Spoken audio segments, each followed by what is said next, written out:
مروی ہے کہ بنی اسرائیل میں ایک شخص نے حرام و حلال کی تمیز بھلا کر خوب مال جمع کیا، عالی شان محل بنوایا اور اسے دنیاوی ساز و سامان آسائش سے مزین کیا۔ پھر تمام رشتہ داروں اور دوستوں کو اظہار فقر کی غرض سے دعوت پر بلایا۔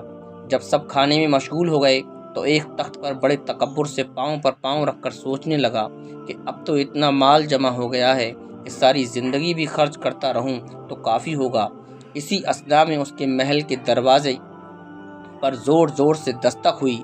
خدام دوڑ کر گئے تو ایک فقیر کو موجود پایا۔ آنے کی وجہ دریافت کی تو وہ بولا، اپنے مالک سے کہو میرے پاس آئے، مجھے اس سے کچھ کام ہے۔ خدام مطالبہ سن کر ہنسی ضبط نہ کر سکے اور بولے، چل یہاں سے بھاگ، ہمارا مالک تجھ جیسے فقیر سے ملنے یہاں آئے گا۔ دروازہ بند کر کے اندر پہنچے تو مالک نے معاملہ دریافت کیا۔ جب فقیر کی بات ذکر کی گئی تو وہ بھی کافی ناراض ہوا اور بولا، تم نے اسے اس بدتمیزی کا مزہ کیوں نہ چکھایا؟ ابھی یہ بات چل ہی رہی تھی کہ دروازے پر پہلے سے زیادہ زور سے دوبارہ دستک ہوئی۔ خدام تیزی سے گئے، دیکھا تو وہی فقیر سامنے ہے۔ بولے، بھائی تو ہمیں کیوں نوکری سے نکلوانا چاہتا ہے؟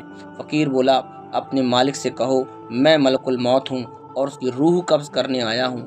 یہ سنتے ہی خدام پر لرزہ طاری ہو گیا اور وہ کانپتے ہوئے اندر پہنچے۔ مالک نے ان کی حالت خستہ کا سبب دریافت کیا تو انہوں نے ملک الموت کی آمد کی خبر دی۔ یہ سنتے ہی مالک کی حالت بھی غیر ہو گئی اور سخت خوف زدہ ہو کر کانپتے ہوئے بولا، انہیں کہو میری جگہ کسی اور کو قبول فرما لیں۔ اسی دوران ملک الموت علیہ السلام اندر تشریف لے آئے اور فرمایا، جب کسی کی موت کا وقت آ جائے تو پھر ٹلتا نہیں، لیکن میں اللہ عز و جل کے حکم سے تجھے تھوڑی سی مہلت دیتا ہوں، تو جو کام کرنا چاہے کر لے۔ اس نے فوراً اپنا تمام مال جمع کرنے کا حکم دیا۔ جب سامنے آ گیا تو اس سے مخاطب ہو کر بولا، اے مال، تجھ پر اللہ کی لعنت ہو، تیری مشغولیت کی وجہ سے میں اپنے رب کو راضی کرنے میں ناکام رہا اور اب نامراد دنیا سے رخصت ہو رہا ہوں۔ اللہ عز و جل نے مال کو بولنے کی طاقت عطا فرمائی۔ اس نے کہا، تو مجھ پر کیوں لعنت کرتا ہے؟ خود کو ملامت کر، کیونکہ میری ہی وجہ سے تجھے اس قدر عیش و آرام حاصل تھا اور میرے ہی سبب تجھے بادشاہوں کے دربار میں اس وقت دخول کی اجازت ملتی تھی جس وقت دینداروں کو وہاں سے ہٹا دیا جاتا تھا۔ اگر تو مجھے صحیح استعمال کرتا تو میں تیرے کام آتا، لیکن تو نے غفلت میں وقت گزارا۔